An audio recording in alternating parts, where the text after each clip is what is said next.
All right, welcome in on a beautiful Monday afternoon. 97.1 The Ticket. Hi, Mike. The Godfather is back. I'm happy you're here today for a multitude of reasons. Okay. One being, Yes.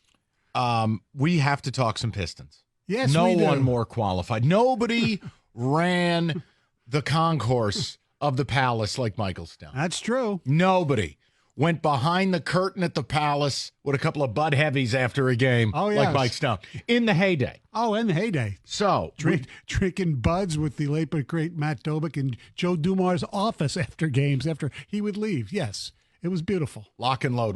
We have a lot to discuss. We will get to the Tigers at 3 because it's not even my opinion I'm going to be offering you. Oh, no. No. See, some of you think I'm mean when it comes to your Tigers. Big bad Mike. Well, then, what's your excuse when it is Dan Dickerson offering the opinion? We'll get to it at 3. Let's talk Pistons lottery yesterday. Why they did it Sunday at 3, 4 o'clock, I have no idea.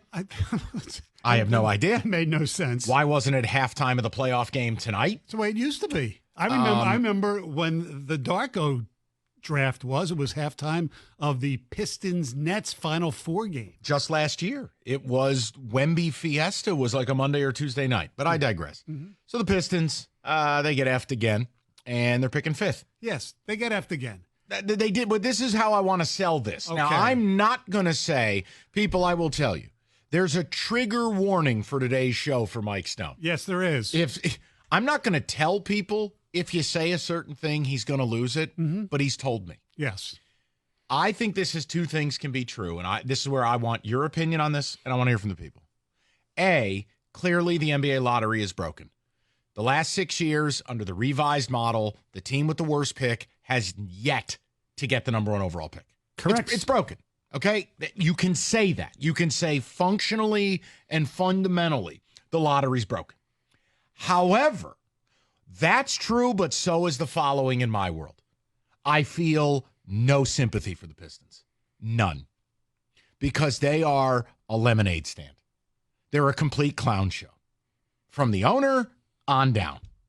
And at a certain point when you are run so poorly, Mike, and you are such a joke, and you are such a circus, I reserve the right to not feel bad. Why do you have sunglasses on your head? Are you going for a bike ride? Can you take those off, please? Sure. My God. What are you, Jose Canseco in the outfield? I don't feel bad. No, you reap what you sow. Cliche, but it's true. Can't stand them. Look, last year, they did the right thing, if you want to call not playing players who were marginally injured or whatever, because they wanted to get in the best position to get a generational player. No problem with that. It didn't work. This year, in my opinion, and I'm pretty sure yours too, they didn't even try to lose. They just lost because they sucked. They sucked from the front office. They sucked with their new coach. Players who you thought were good kind of sucked at times. Basically, the Detroit suckies instead of the Pistons. They were so bad. So I feel bad for the fans. But I don't feel bad for the organization. But what fans? They still have but hold on, Mike, they've missed a generation. Since Gores took over in 2009, Yeah. Mike, they've missed a generation. Well, they've missed a generation of fans who have actually seen quality basketball. That you're correct. But they still, for whatever reason, I don't care if they're giving away this, they still draw decently considering the crap that's put on the court. There's still people who sit there and are basketball fans that like the NBA. I mean, there are people who don't like the NBA. Oh, it's not as good as hockey. You know, look, and I'm a hockey guy, as you know, but I like the NBA as well. Well, when I come back from Florida and I'm tanned a lot, maybe you might say so. However, that being said, as a fan, I feel bad because there's some really compelling playoff basketball going on. And that generation, yes, we have not seen good basketball. That generation has not seen quality basketball. That's really what the NBA has become. Yes. It's about the playoffs. All sports. So my argument is, look, my issue is the following. Yes, the lottery's broken. All right. It's just when the worst team goes 6 years without getting the number 1 overall pick, your system is flawed. All right. It's not working as intended. Right. Hockey tried to fix it where you can't move down two times within a 5-year period. Because the Wings, that 1 year where they had the worst record, they got absolutely. Was that the Jack Hughes year? Yeah. Was that no, I think that was a Lafreniere year, actually. And, yeah, he hasn't you're turned right out to be a great player. But that said. So here's the other the reality with the lottery. You could simplify this. You take the 3 worst teams, and there's your lottery. It's picks 1, 2, and 3. We don't need to overcomplicate it. If you make the play-in game, you shouldn't have a chance to be in the lottery. As I told you before the show, the fact that the Atlanta Hawks and the Golden State Warriors were up on that stage yesterday was revolting. How about Houston? 41-41. Why are they even partaking in this? I know. I'll give them credit, though, as far as what you deserve, because they at least tried with Dillon Brooks and Van Vliet. But the Hawks and the Warriors should not have been a part of the lottery, and to make it worse, the Atlanta Hawks win the lottery. That's wrong. That's right. If you make the play-in game, I know technically it's not the playoffs. No, you should not be able to be in the lottery unless through a trade or something. Like San Antonio, they're picking 4 and 6 or something like that? Yeah. That's an organization, and they got lucky with Wemby. So here's my question. All right, are you just done with the Pistons if you're a Piston fan? I mean, it's hopeless.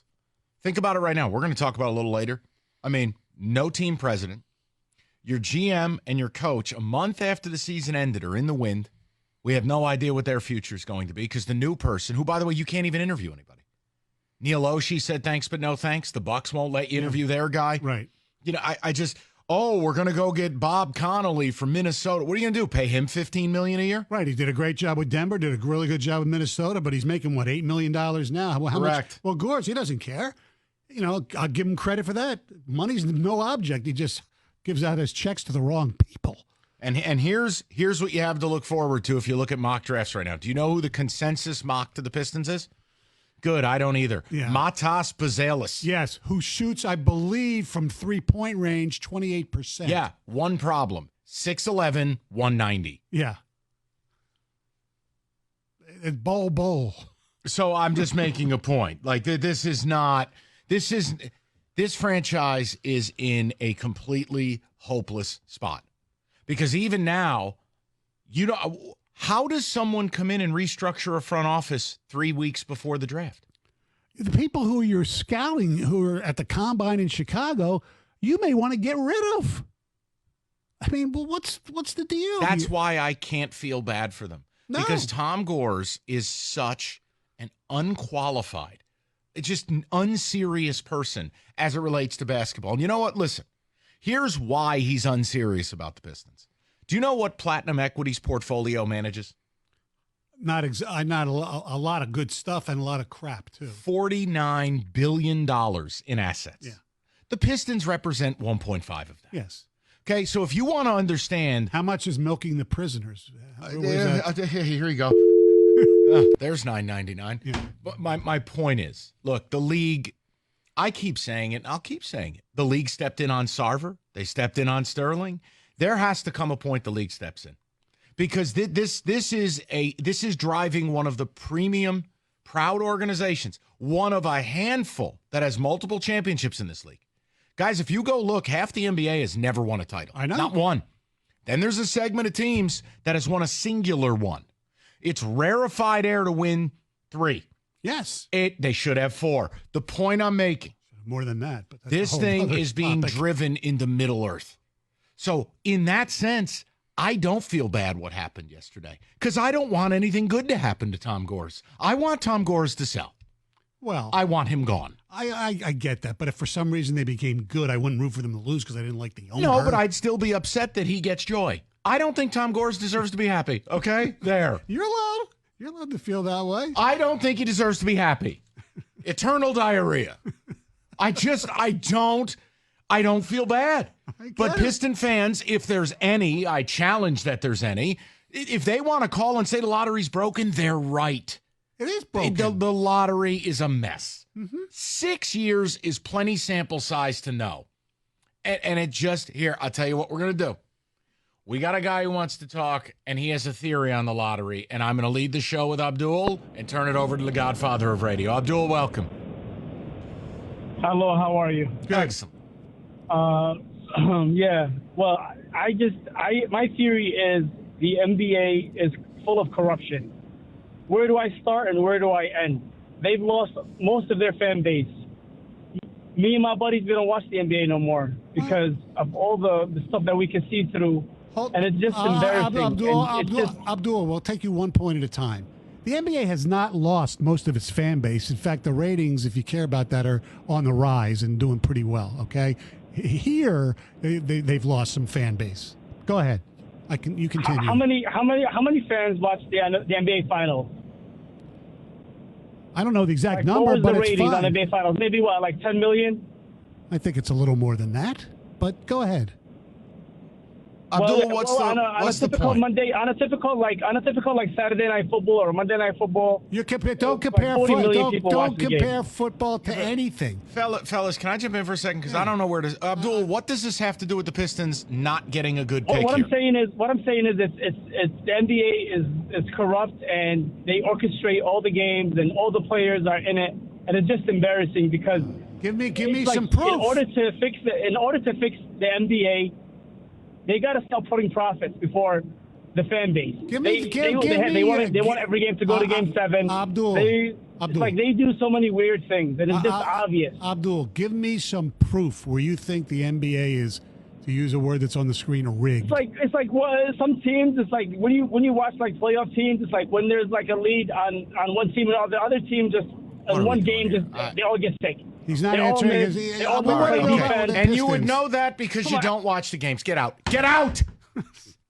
It is 75 and sunny. I'm not in a bad mood. Crap like that puts me in a bad mood. Abdul, you said you don't watch the league. So your opinion is now rendered useless. I don't want to hear from you. You don't watch the league. You said it. Oh, it's just like the playoff game thing, and one team has lead, and then white guy, and... Goodbye, Abdul. Goodbye. We're talking Pistons lottery. The lottery process is broken. You want to say the lottery's fixed? Say it. I don't believe that, but you could say it. I dare you. I'm just saying, how can he lead his call going, I don't watch the league? I know. But here, listen to my take on it. Yes.